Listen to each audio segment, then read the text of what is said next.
ಅನ್ನದಾತರು ಅಹೋರಾತ್ರಿ ಧರಣಿಯನ್ನ ನಡೆಸ್ತಾ ಇದ್ದಾರೆ. ಕಾರಣ ಇಷ್ಟೇ, ಕಾವೇರಿ ನೀರಾವರಿ ನಿಗಮ ಕಚೇರಿ ಮುಂದೆ ರೈತರು ಅಹೋರಾತ್ರಿ ಧರಣಿ ನಡೆಸ್ತಾ ಇದ್ದಾರೆ. ರಾಜ್ಯದಲ್ಲಿ ಮಳೆ ಅಭಾವ ಹೆಚ್ಚಾಗಿ ಕಾಡ್ತಾ ಇರುವಂತಹ ಹಿನ್ನೆಲೆಯಲ್ಲಿ ಬೆಳೆಯನ್ನ ಬೆಳೆಯೋದು ಕೂಡ ಒಂದ್ ಕಡೆ ಕಷ್ಟವಾಗಿದೆ. ಸೊ ಹಾಗಾಗಿ ಇದೀಗ ರೈತರ ಭವಿಷ್ಯ ಏನಪ್ಪಾ ಅನ್ನುವಂತಹ ಪ್ರಶ್ನೆಯೂ ಕೂಡ ಕಾಡ್ತಾ ಇದೆ. ಆ ಕುರಿತ ಮಾಹಿತಿ ನಿಮ್ಮ ಮುಂದೆ.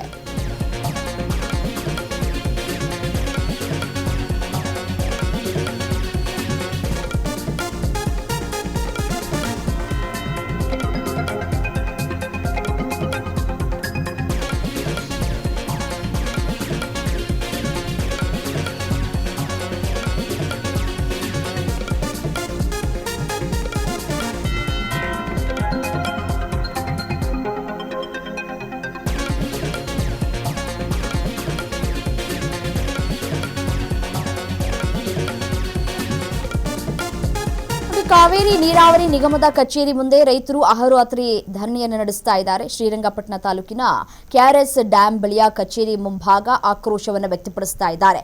ನಾಲೆಗಳಿಗೆ ನೀರನ್ನು ಹರಿಸೋದಕ್ಕೆ ಈಗೇನ್ ಹರಿಸ್ತಾ ಇದ್ದೀರಾ ಅದನ್ನ ಈ ಕ್ಷಣದಿಂದಲೇ ನೀವು ನಿಲ್ಲಿಸಬೇಕು ಅಂತ ಹೇಳಿ ಅಹೋರಾತ್ರಿ ಪ್ರತಿಭಟನೆಯನ್ನ ಮಾಡ್ತಾ ಇದ್ದಾರೆ.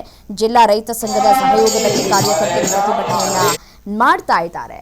ದೃಶ್ಯಾವಳಿಗಳಲ್ಲಿ ಕೂಡ ಗಮನಿಸ್ತಾ ಇದ್ದೀರಿ. ಅಹೋರಾತ್ರಿ ಧರಣಿಯನ್ನ ನಡೆಸೋದ್ರ ಮುಖಾಂತರ ನಾಲೆಗೆ ನೀರನ್ನ ಹರಿಸಬಾರದು ಅಂತ ಹೇಳಿ ಆಕ್ರೋಶವನ್ನ ವ್ಯಕ್ತಪಡಿಸ್ತಾ ಇದ್ದಾರೆ. ಕ್ರಾಂತಿ ಗೀತೆ ಹಾಡೋದ್ರ ಮುಖಾಂತರ ಅಹೋರಾತ್ರಿ ಹೋರಾಟವನ್ನ ನಡೆಸ್ತಾ ಇದ್ದಾರೆ.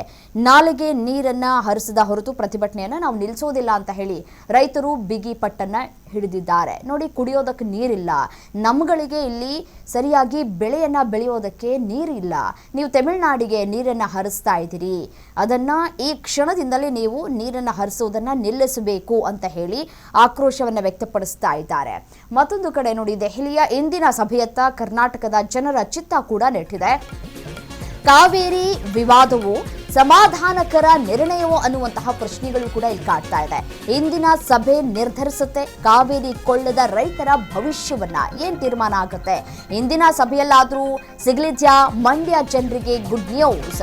ದೆಹಲಿಯಲ್ಲಿ ಇವತ್ತು ನಡೆಯಲಿಕ್ಕಿರುವಂತಹ CWMA ಸಭೆ, ಇವತ್ತಿನ ಸಭೆ ಸಾಕಷ್ಟು ಕುತೂಹಲಕ್ಕೂ ಕೂಡ ಕಾರಣವಾಗ್ತಾ ಇದೆ. ರಾಜ್ಯದಲ್ಲಿ ಮುಂಗಾರು ಮಳೆ ಕೈಕೊಟ್ಟ ಹಿನ್ನೆಲೆಯಲ್ಲಿ ಮಂಡ್ಯ ಜಿಲ್ಲೆಯಾದ್ಯಂತ ಕೃಷಿ ಚಟುವಟಿಕೆಗಳಿಗೆ ತೀವ್ರ ಹಿನ್ನಡೆಯಾಗ್ತಾ ಇದೆ.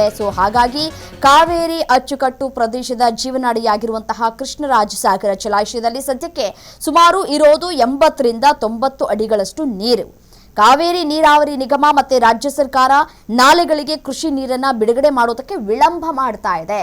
ಕೃಷಿ ಚಟುವಟಿಕೆಗಳು ಇನ್ನೂ ಕೂಡ ಆರಂಭ ಆಗಿಲ್ಲ ಅಂತ ಹೇಳಿ ತಮ್ಮ ಆಕ್ರೋಶವನ್ನ ಈ ಮುಖಾಂತರ ವ್ಯಕ್ತಪಡಿಸ್ತಾ ಇದ್ದಾರೆ.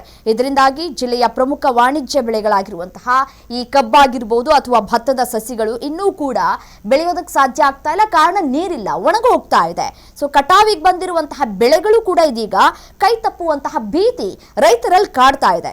ಈ ಹಿನ್ನೆಲೆಯಲ್ಲಿ KRS ಹಾಗೂ ವಿವಿಧ ರೈತ ಹಿತರಕ್ಷಣಾ ಸಮಿತಿಗಳು ಬೀದಿಗಿಳಿದು ಹೋರಾಟವನ್ನ ಕೂಡ ಮಾಡ್ತಾ ಇದ್ದಾವೆ. ಅಹೋರಾತ್ರಿ ಧರಣಿಯನ್ನ ಕೂಡ ನಡೆಸ್ತಾ ಇದ್ದಾವೆ. ನೋಡಿ, ಶ್ರೀರಂಗಪಟ್ಟಣ ತಾಲೂಕಿನ KRS ಡ್ಯಾಂ ಆವರಣದಲ್ಲಿರುವಂತಹ ಕಾವೇರಿ ನೀರಾವರಿ ನಿಗಮದ ಕಾರ್ಯನಿರ್ವಾಹಕ ಎಂಜಿನಿಯರ್ ಕಚೇರಿಯ ಮುಂಭಾಗದಲ್ಲಿ ರೈತರು ತಮ್ಮ ಕುಟುಂಬ ಸಮೇತರಾಗಿ ಯಾವ ರೀತಿಯಾಗಿ ಅಹೋರಾತ್ರಿ ಧರಣಿ ಮತ್ತೆ ಸತ್ಯಾಗ್ರಹವನ್ನ ಹಮ್ಮಿಕೊಂಡಿದ್ದಾರೆ ಅನ್ನೋದನ್ನು ಗಮನಿಸ್ತಾ ಇದ್ದೀರಿ. ಈ ಪ್ರತಿಭಟನೆ ವಿಶಿಷ್ಟ ಮತ್ತು ಆವೇಶಭರಿತ ರೂಪವನ್ನ ಕೂಡ ಪಡೆದುಕೊಳ್ಳುವಂತಹ ಎಲ್ಲಾ ಲಕ್ಷಣಗಳು ಇಲ್ಲಿ ಕಾಣಸಿಗ್ತಾ ಇದೆ. ಹಗಲಿಡೀ ಕಚೇರಿ ಮುತ್ತಿಗೆಗೆ ಯತ್ನಿಸುತ್ತಿರುವಂತಹ ರೈತರು ರಾತ್ರಿ ಆಗ್ತಾ ಇದ್ದಂತೆ ಕಚೇರಿ ಆವರಣದಲ್ಲೇ ವಾಸ್ತವ್ಯವನ್ನ ಹೂಡ್ತಾ ಇದ್ದಾರೆ. ರಾತ್ರಿಯ ಭೀಕರ ಚಳಿಯನ್ನೂ ಕೂಡ ಲೆಕ್ಕಿಸದೆ ಒಗ್ಗಟ್ಟು ಪ್ರದರ್ಶನವನ್ನ ಮಾಡ್ತಾ ಇದ್ದಾರೆ. ಸ್ಥಳದಲ್ಲೇ ಅಡುಗೆ ತಯಾರಿಸಿ ಜೊತೆಯಾಗಿ ಊಟವನ್ನ ಕೂಡ ಮಾಡ್ತಾ ಇದ್ದಾರೆ. ಅಲ್ಲದೆ ರೈತರು ಕ್ರಾಂತಿ ಗೀತೆಗಳು ಮತ್ತೆ ಜನಪದ ಗೀತೆಗಳು ಮತ್ತೆ ಸರ್ಕಾರದ ನೀತಿಗಳನ್ನ ಖಂಡಿಸುವ ಹೋರಾಟದ ಹಾಡುಗಳನ್ನ ಹಾಡುವ ಮುಖಾಂತರ ರಾತ್ರಿ ಪೂರ್ತಿ ಧರಣಿಯನ್ನ ಮಾಡ್ತಾ ಇದ್ದಾರೆ. ಜಾಗೃತಿ ಮೂಡಿಸುವಂತಹ ಕೆಲಸವನ್ನ ಕೂಡ ಮಾಡ್ತಾ ಇದ್ದಾರೆ.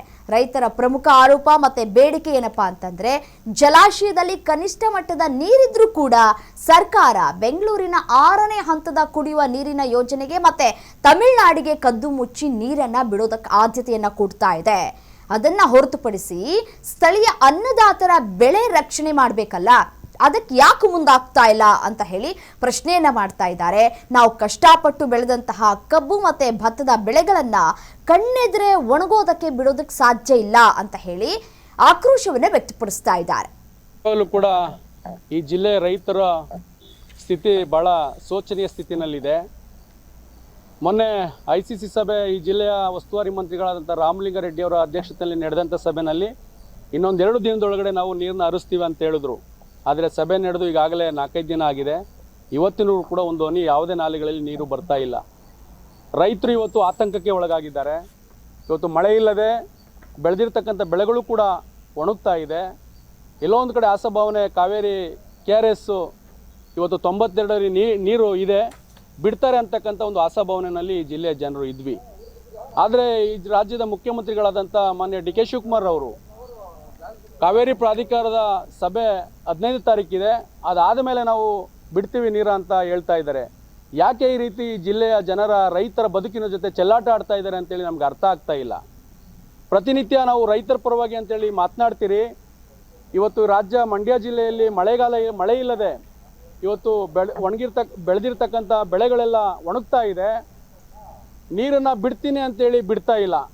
ಸರ್, ICSC ಮೀಟಿಂಗ್ ಆದರೂ ಕಳೆದ ತಕ್ಷಣವೇ ನೀರು ಬಿಡ್ತೀವಿ ಅಂತ ಸ್ಥಳೀಯ ಶಾಸಕರು ಕೂಡ ಹೇಳಿದರು. ಆದರೂ ನೀರು ಬಿಡ್ತಾ ಇಲ್ಲ. ಈಗ ಹೇಳ್ತಾವ್ರೆ ಮುಖ್ಯಮಂತ್ರಿಯವರು CW ಮೀಟಿಂಗ್ ನಡೆದ ತಕ್ಷಣವೇ ಬಿಡ್ತೀವಿ ಅಂತ ಹೇಳ್ತಾ ಇಲ್ಲ. ಆ ಮೀಟಿಂಗ್ ನಡೀಲಿ, ಆನಂತರ ನೋಡ್ತೀವಿ. ಯಾಕೆಂದ್ರೆ ಇನ್ನೂ ಅಡ್ಗೋಡ ಮೇಲೆ ದೀಪ ಇಟ್ಟಂಗೆ ಹೇಳಿದೆ. ರೈತರು ಸಂಕಷ್ಟದಲ್ಲವ್ರೆ. ಅವ್ರಿಗೆ ಒಂದು ಕಟ್ಟು ನೀರು ನಾಲೆಯಲ್ಲಿ ಕೊಡಬೇಕು ಅನ್ನೋ ಪರಿಜ್ಞಾನ ಅವ್ರಿಗಿಲ್ವೇ ಇಲ್ಲ. ನೀರಾವರಿ ಸಚಿವರಿಗಂತೂ ಮಂಡ್ಯ ರೈತರ ಬಗ್ಗೆ ರೆಡ್ಡಿಗೇರ್ಗೆ ಏನು ಗೊತ್ತು ವಿಚಾರ. ಯಾಕೆಂದರೆ ಇಲ್ಲಿ ಸ್ಥಳೀಯ ಸಮಸ್ಯೆಗಳು ಆ ಮಟ್ಟದಲ್ಲಿ. ಆಮೇಲೆ ಸಾಲ್ಗಾರ ಆಯ್ತವ್ರೆ. ದಿನ ಕಬ್ಬು ಒಣಗಿ ತರಗಾಯ್ತದೆ, ಕೈಗೆ ಬಂದು ತುತ್ತು ಬಾಯಿಗಿಲ್ದಂಗೆ ಆಯ್ತದೆ ಸರ್. ಆ ಮಟ್ಟದಲ್ಲಿ ಇರುವಾಗ ದಯಮಾಡಿ ಒಂದು ಕಟ್ಲೆ ನೀರನ್ನು ಕೊಡುವ ಒಂದು ವ್ಯವಸ್ಥೆ ಮಾಡಿ. CW ಮೀಟಿಂಗ್ ಏನಾರ ಒಂದು ತೀರ್ಮಾನ ಆಗ್ಬೋದು, ಅದು ಬೇರೆ ವಿಚಾರ.